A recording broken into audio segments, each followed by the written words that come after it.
हरे कृष्णा. स्कंद 6 भाग 3.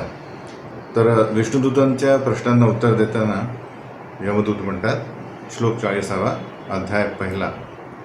वेदप्रणिहितो धर्मो हि अधर्मस्तद्विपर्ययः वेदो नारायण साक्षात स्वयंभूर इति सुश्रुमः. यमदूत म्हणतात की धर्म काय आहे, तर वेदांमध्ये सांगितलेले तत्व म्हणजे धर्म आहे आणि अधर्मस्तत् विपर्ययः आणि त्या तत्वांच्या विरुद्ध असणारं सर्व काही अधर्म आहे. वेदो नारायण साक्षात, वेदशास्त्र हे साक्षात काय, पूर्ण पुरुषोत्तम भगवान श्री नारायणच आहे. आणि स्वयंभूर इति सुश्रुमः, ती स्वयंभू आहे. आणि हे आम्ही कुठून ऐकलं आहे, तर यमराजांकडनं आम्ही ऐकलं. येन स्वधाम्नि अविभावा रजसत्वतमोमया गुणनाम क्रियारूपैर विभाव्यन्ते यथा तथम. सर्व कारणांचे परम कारण कोण आहेत, तर नारायण आहेत, जे आपल्या धामामध्ये नित्य स्थित असतात. पण या सृष्टीचं नियंत्रण ठेवण्यासाठी ते काय करतात, सत्व रज आणि तमगुणांमध्ये त्याचा स्वीकार करतात. आणि म्हणूनच आपण बघतो की सर्व जीव जे आहेत हे विविध गुणांमध्ये प्रभावित आहेत. म्हणून आपण म्हणतो त्याचे विविध नाव आहेत, जसं विविध वर्ण आहेत, विविध आश्रम आहेत, या विविध पद्धतींचे विविध कार्य आहेत आणि विविध रूपे त्यांना प्रदान करण्यात आलेली आहे. पण नारायण हे त्यांचे मूळ कारण आहे. आपण बघतो की निर्मिती ही कशासाठी झालेली आहे भौतिक जगाची, कारण काही जीव जे आहेत त्यांना आपल्या स्वातंत्र्याचा बेसिकली दुरुपयोग करायचा. इन द सेन्स त्यांना जे आंशिक स्वातंत्र्य आहे त्यानुसार त्यांना श्रीकृष्णांची सेवा न करता स्वतः आनंद शोधण्याचा त्यांचा प्रयत्न करायचा. म्हणून त्यांना त्यांच्यासाठी हे भौतिक जग बनवण्यात आलं आहे. पण भगवंत आपल्या धामामध्ये स्थित आहेत, तर ते काय करतात, त्यांच्या विविध शक्तींनुसार हे कार्य करतात. न तस्य कार्यम करणंच विद्यते. तर भगवंतांना काही स्पेसिफिकली जसं आपल्याला जॉबला जावं लागतं किंवा आपल्याला काही कार्य करणे भाग पडतं, तसं नाही आहे. भगवंतांचे सर्व कार्य काय इच्छेनुसार होतात, आपल्याला ते करावं लागतं. न तस्य कार्यम करणंच विद्यते न तत् समस अधिकश्च दृश्यते. भगवंतांच्या समान कोणी नाही आहे आणि त्यांच्या वर पण कोणी नाही, त्यांच्यापेक्षा श्रेष्ठ कोणी नाही. म्हणून त्यांना असम ऊर्ध्व पण म्हणतात. मग त्यांची कार्य कशी होतात, परास्य शक्तिर्विविधैः श्रूयते स्वाभाविकी ज्ञानबल क्रियाचं. त्यांच्या अगणित शक्त्या आहेत, त्या तयार असतात. त्यांना फक्त भगवंतांची इच्छेनुसार ते आपोआप सर्व कार्य करतात. म्हणून श्री या भौतिक निर्मितीसाठी भगवंतांचे अंश असे महाविष्णू आणि त्यानंतर गर्भदक्ष विष्णू आणि शिरोदक्ष विष्णू अशा प्रकारे ही निर्मिती होते. ते आपण दुसऱ्या स्कंदात बघितलेले. तर हे सांगतात आहे आपले यमदूत. सूर्यो अग्निः खं मरुद्देव सोम संध्याहनी दिशा कम कुः स्वयं धर्म इति एते देहस्य साक्षिण. त्या सर्व जीवांच्या कार्यांचा साक्षीदार कोण आहे, कारण काय काय कार्य करतात त्याच्यानुसार त्यांना विविध प्रकारचे शरीर भविष्यात मिळणार आहे. त्याचा साक्षीदार हवा, तर हे सगळे साक्षीदार आहेत. सूर्य, अग्नी, आकाश, वायू, इतर सर्व देवता, संध्याकाळ, दिवस, इवन परमात्मा सुद्धा हे त्याची साक्ष देतात. एतेर धर्मो विज्ञातः स्थानं दंडस्य युज्यते सर्वे कर्मो अनुरोधेन दंडम अर्हन्ति कार्येण.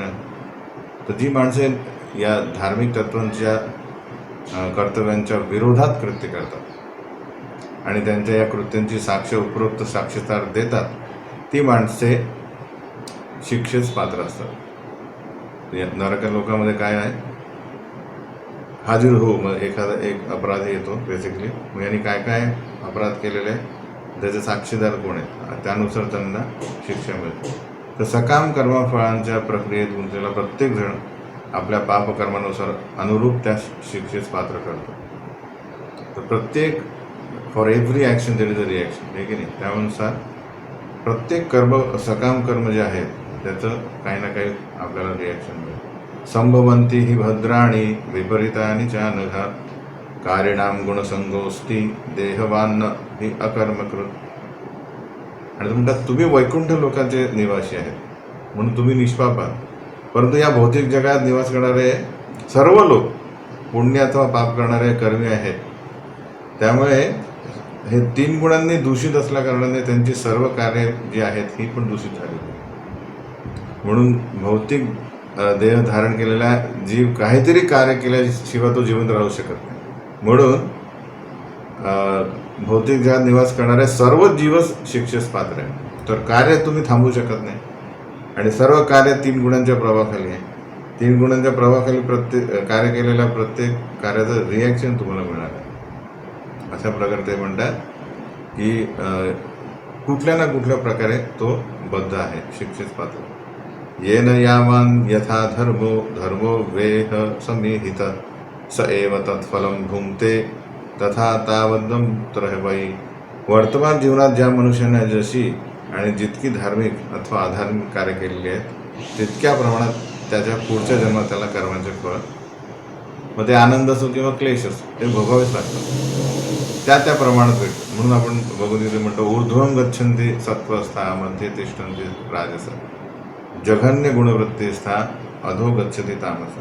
हे आपण एक अशी निर्मिती आहे बेसिकली आपल्या इच्छांचा जो एक संचय आहे. त्यात 3 गुण आहेत, सत्व रज आणि तम. पण किती त्याचे टक्केवारी बघितली तर आपल्याला वेगवेगळे सापडतात.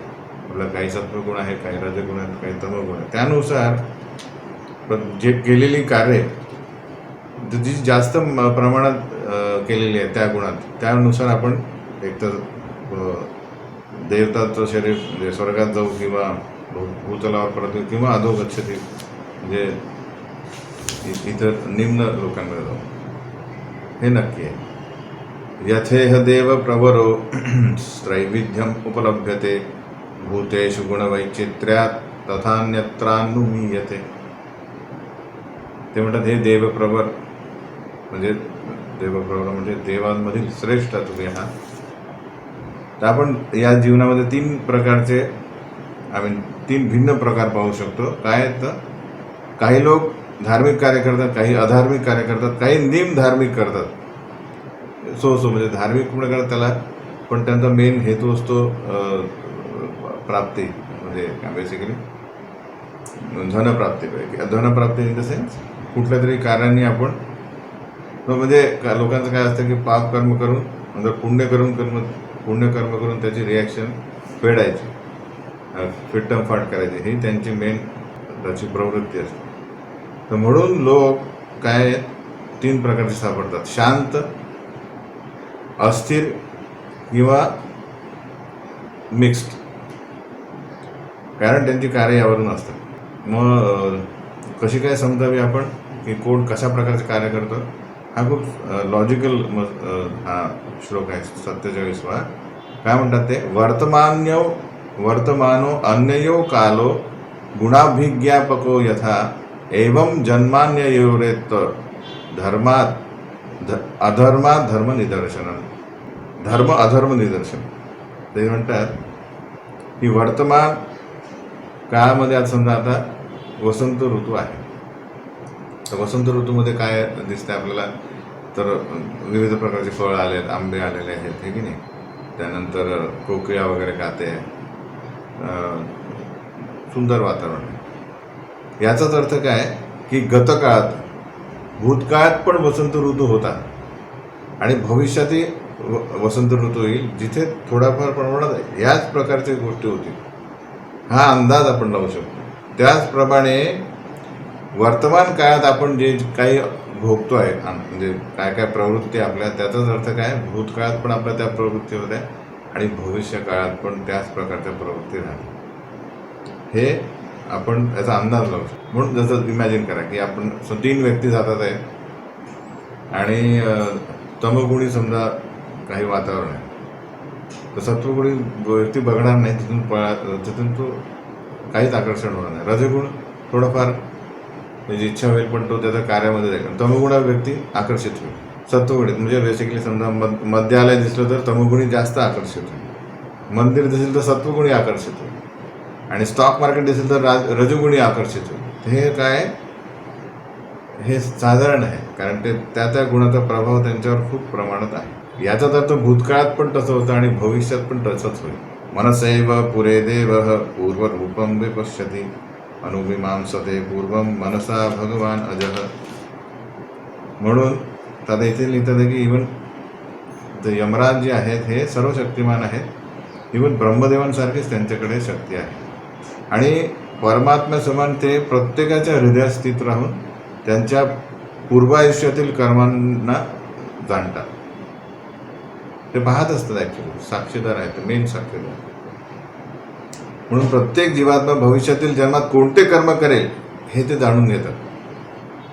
त्यांची पॉवर काय आहे त्यांना माहीत आहे की बेसिकली भविष्यात काय म्हणून. तर ही म्हणूनच म्हणतात की जगाई मधाई हे जेव्हा त्यांनी इतके पाप केलेले आहे, पण जेव्हा त्यांना माहीत पडलं की बेसिकली यांचा उद्धार झाला, तर ॲक्च्युली यमराज पण काय झालेले बेशुद्ध पडले, कारण ते म्हणाले हे असं कसं शक्य. ही आहे महाप्रभूंची कृपा.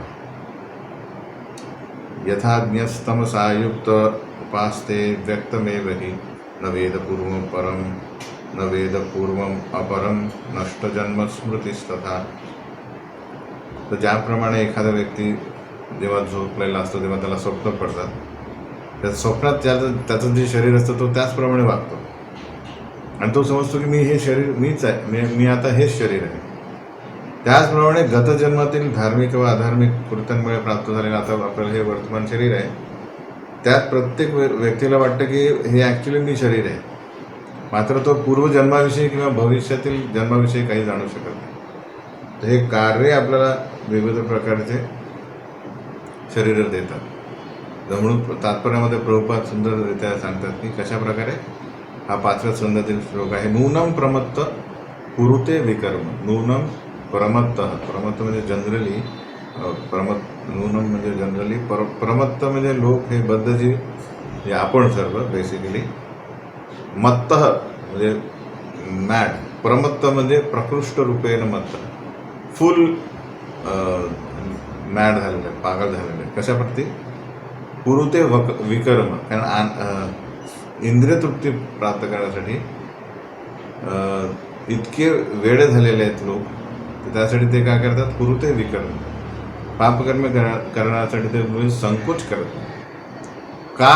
कारण यद इंद्रिय प्रीती आपण, कारण मेन जीवनाचा एम काय आहे, ध्येय काय ठेवलेलं आहे, इंद्रिय तृप्ती. पण न साधू म्हणणे, आपले ऋषभदेव म्हणतात की पण मला हे योग्य वाटत नाही. का?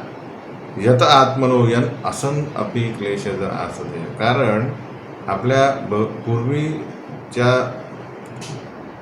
आपल्या कार्यांमुळे आपलं जे त्याचं ते कर्मफळ म्हणून आपल्याला हे शरीर मिळालं आहे, त्यात आपण विविध प्रकारचे दुःख भोगतो आहे. आणि या शरीरावर, या शरीराने आपण जे जे काही कार्य करू त्यानुसार आपल्याला भविष्यात अजून एक ध्येय मिळेल, त्यात विविध प्रकारचे क्लेश आपल्याला काय करावे लागतील, भोगावे लागतील. म्हणून मग ती श्रृंखला सतत करणे जी आहेत ती योग्य नाही. तर हे शरीर कशाने बनलं आहे ते म्हणतात, पंचभी कुरुते स्वार्थान पंचवेदाथ पंचभी एकस्तु षोडशेन स्त्रीन स्वयं सप्तदशोष्णुते. तर 5 कर्मेंद्रिय, 5 ज्ञानेंद्रिय आणि 5 इंद्रिय विषय, हे 15 झाले, आणि 16वं मन, आणि 17वा घटक म्हणजे जीव. हा जीव जो आहे आपण म्हटलं की प्रकृती स्थानी कर्षती. कर्षती म्हणजे तो बेसिकली त्याची इच्छा आहे की या 15 घटकांचा उपयोग करून सुख उपभोगण्याचा प्रयत्न करत आहे, पण परिणाम काय होत आहे, कर्षती, ॲक्च्युली संघर्ष करत आहे, त्याला काही मिळत नाही. त्याला म्हणतात, म्हणून हॅपीनेस तर म्हणतात लोक पर्स्यूट ऑफ हॅपीनेस. म्हणजे ते असं ते गाढवासमोर एक गाजर समजा असं, त्यांच्या गाढवाला समजा चालवत असेल तर काय करतो मालक, त्याच्यासमोर एक काठी लावतो आणि त्याला गाजर लावतो, आणि तो त्याला वाटतं अरे गाजर इथेच आहे, तर चालतो. तो चालत राहतो आणि जसं जेवढं डिस्टन्स त्याचं गाजरा सोबत असतं तेच तेवढंच राहतं आणि तो चालत राहतो. त्याचप्रमाणे या भौतिक जगात जितकाही प्रयत्न आपण करत राहू ते आनंद कधी मिळणार नाही, कारण हा जडानंद आहे, तो कधीच तृप्ती मिळणार नाही. तर म्हणून तो जास्तीत जास्त दुःखावस्था, थोडाफार सुखावस्था आणि सुखदुःख मिश्रित अवस्था उपभोगतो.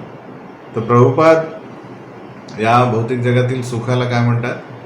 एखादा व्यक्ती समजा एका भिंतीवर डोकं आदळतोय ठाम ठाम, आणि तो जो गॅप आहे, जो जेव्हा तो ॲक्च्युली त्याचं डोकं त्या भिंतीवर आदळत नाही आहे, तो जो काय आहे तो सुख आहे. ॲक्च्युअली जेव्हा ते डोकं त्याला स्पर्श करतं तेव्हा जो त्याला दुःख होतं. तर त्या दोन दुःखाच्या मध्ये जो गॅप आहे त्याला म्हणतात जडानंद सुख. एनिवे, आपण याला काय करायला पाहिजे आपल्याला? इंट्रोस्पेक्ट करून अंमल करणे. म्हणून म्हणतात की अनेक जन्मसंसिद्धी, इन द सेन्स तो भक्तांच्या समूहात राहिल्यानंतर, गुरूंच्या मार्गदर्शनानंतर या प्रोसेस फास्ट होते अंमल होण्यासाठी. पण स्वतंत्ररित्या याचा प्रयत्न करून समजा पाठांतर केलं किंवा हे मला माहीत आहे, तर हे आत्मसात होण्याला खूप वेळ लागेल. त्यासाठी काय लागेल? नम्रतेने जेव्हा आपण भक्तांसमोर राहू, जेव्हा भरपूर प्रमाणात काय होईल? घर्षण होईल, इन द सेन्स ओपिनियन, किंवा तर गुरूंनी दिलेले जे कार्य करणे, सहनशीलता, नम्रता, या गोष्टींनी हे केल्याने हे गुण आत्मसात झाल्यानंतर आपल्याला हे कळेल की बेसिक आपली परिस्थिती काय. नाही तर आपण फक्त इंटेलेक्च्युअली, थेरॉटिकली या गोष्टी जाणून फारसा आपल्या कार्यांमध्ये काही फरक पडणार नाही. त्याला काय करावं लागेल? रुजू करावं लागेल आपल्या जीवनामध्ये. म्हणून इथे लिहिलं की भक्तिविनोद ठाकूर लिहितात की अनादि कर्मफले पडी भवार्णव जले. काय काय कार्य केले मी पूर्वीच्या जन्मी की या भौतिक जगात पडलेलो आहे, मला माहीत नाही. ते तरी बारे ना देखी उपाय. मला माहीत नाही मी किती बुडतो आहे, किती बोझ आहे माझ्या डोक्यावर, आणि इथून बाहेर निघण्याचा पण मला काही मार्ग दिसत नाही. अशी परिस्थिती आहे. अशा परिस्थितीमध्ये कोणी पिकनिकचा विचार करेल का? तदेतत् षोडशकलं लिंगम शक्तित्रयं महत् धत्ते नु संस्कृती पुंसी हर्षशोक भयार्तिदाम. तर हे जे 16 घटक आहेत सूक्ष्म शरीराचे, बेसिकली त्यात मन पण आलेलं आहे, यांच्या मिश्रणाने काय झालेलं आहे?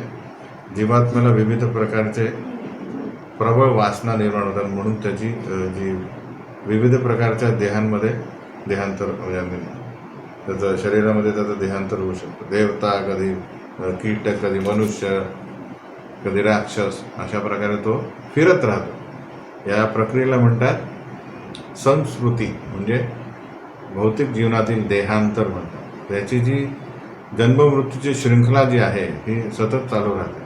देहज्ञो अजित षड्वर्गो नेच्छन् कर्माणि कार्यते कोशकार इवात्मानं कर्मणाच्छाद्य मुह्यते. याच्यातून बाहेर निघण्याचा काही उपाय आहे का? तिथे सांगतात की मन आणि इंद्रिय नियंत्रित करणे खूप आवश्यक आहे. पण या जीवामध्ये ते सामर्थ्य नाही आहे. कारण इंद्रिय विषय आला की जसा एखादा म्हणजे मॅग्नेट जे असतं आपलं, आणि त्यात लोह आला तर काय होईल? तुरंत आकर्षण होतं. त्याच प्रकारे तो आकर्षित होतं. म्हणून त्याला कधी कधी बेसिकली आपल्या इच्छेविरुद्ध तो भौतिक गुणाच्या प्रभावामुळे तो काही विकर्म करतो.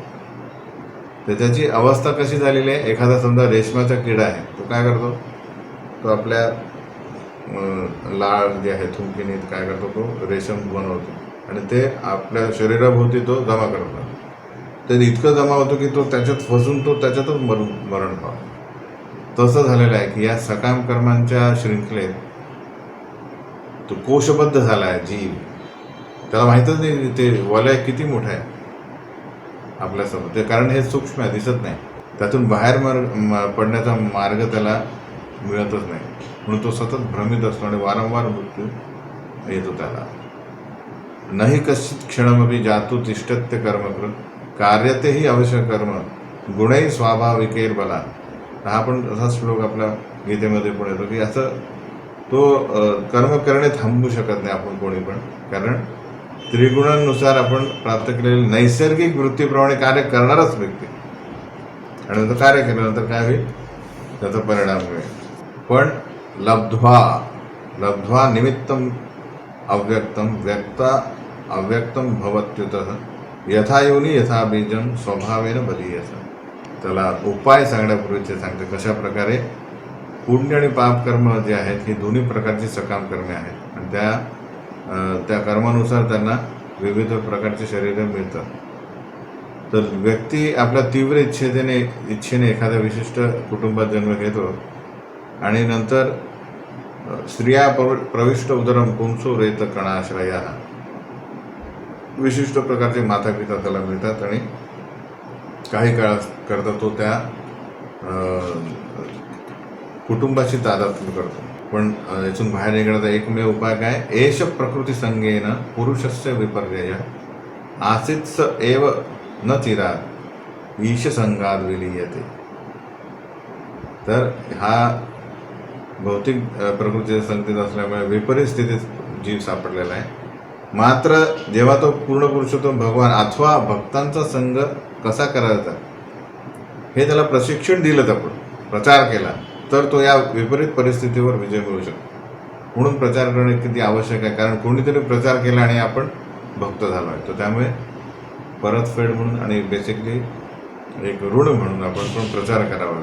आणि आता ते सांगतात की, तर हे सांगितल्यानंतर आता त्यांनी सांगितलं की तुम्ही या अजामिलबद्दल हे जातील की आम्ही का नेतो याला तुम्हाला माहिती आहे का.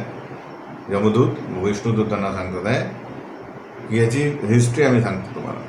अयम हि श्रुतसंपन्न शीलवृत्त गुणालय धृतगतो मृदुदांत सत्यवांग मंत्रविशुचि गुरु अग्नि अतिथि वृद्धानां शुश्रूषु अनहंकृतः सर्वभूतसुरो साधुर मितवाग अनसूयकः.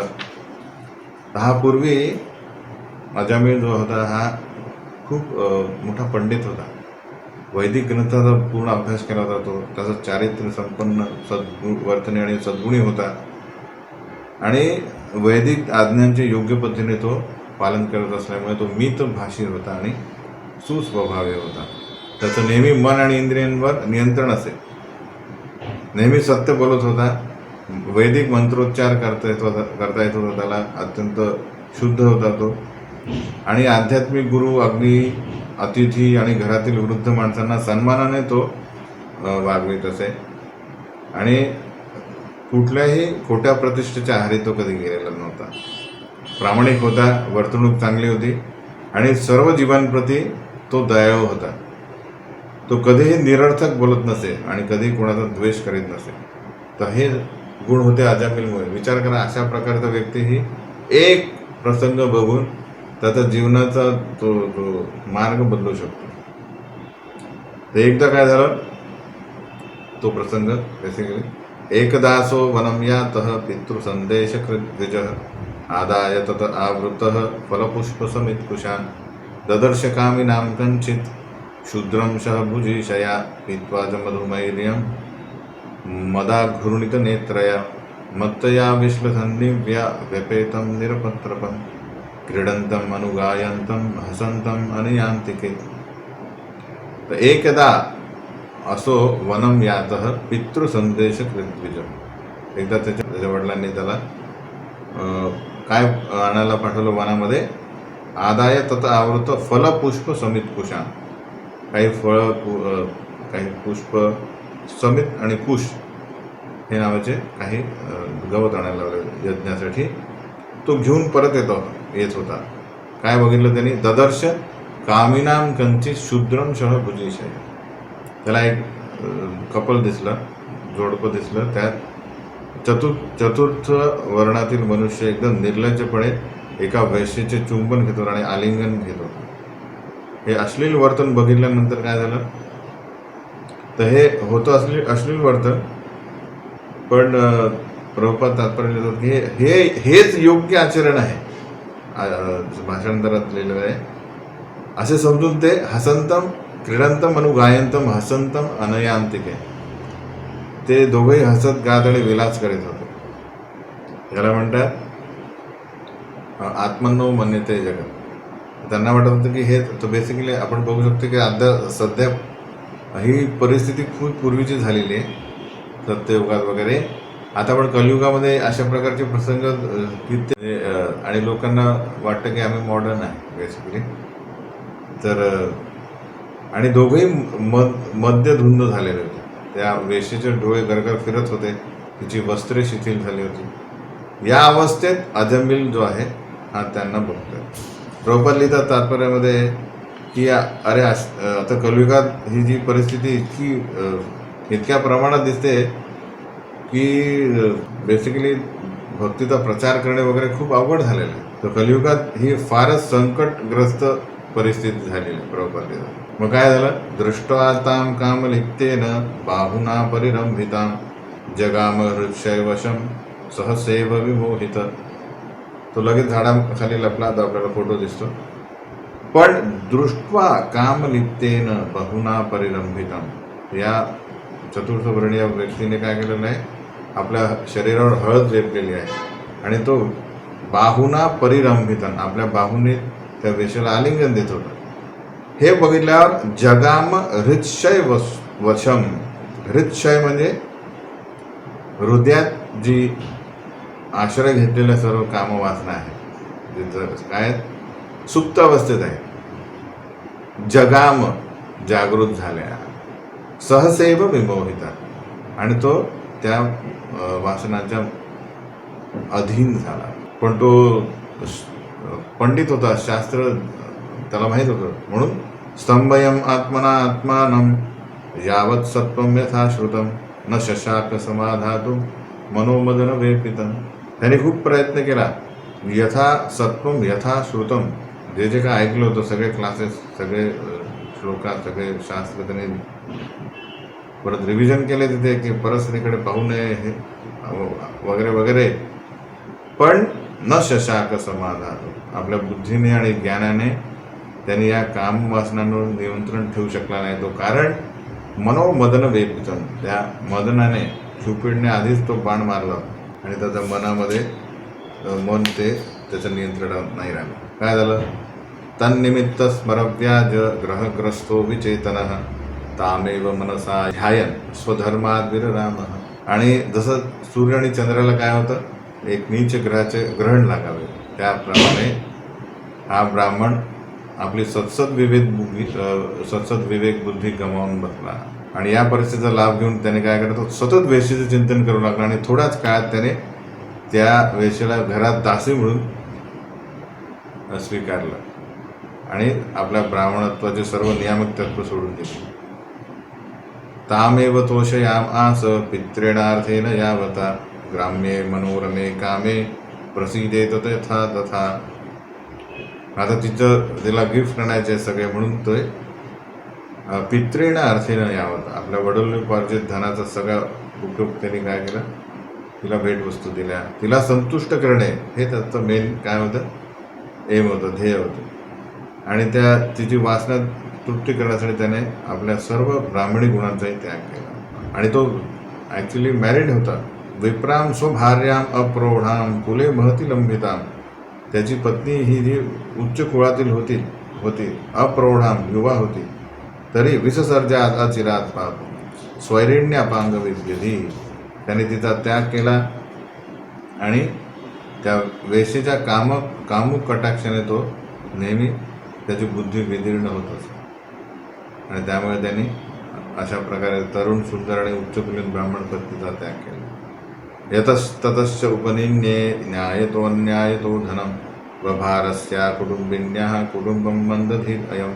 थोड्याच काळात त्याचं कुटुंब मोठं झालं आणि त्यांना त्या कुटुंबाचं पालनपोषण करण्यासाठी याला पैसे कमवायचे होते. तर यतस्ततश्च उपनिन्ये न्यायतो अन्यायतो धनम. तर तो विशेष कुठल्याही मार्गाने पैसा गोळा करत राहायचा. तर हे न्याय तो आहे, अन्याय तो आहे.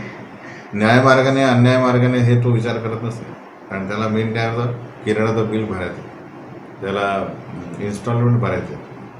त्यामुळे तो अशा प्रकारचे कार्य करत असतो. यदसो शास्त्रमुल्लंघ्य स्वैरचारी अतिकरित. अवर्तत चिरम कालम अघायुर असुचिर अमलात.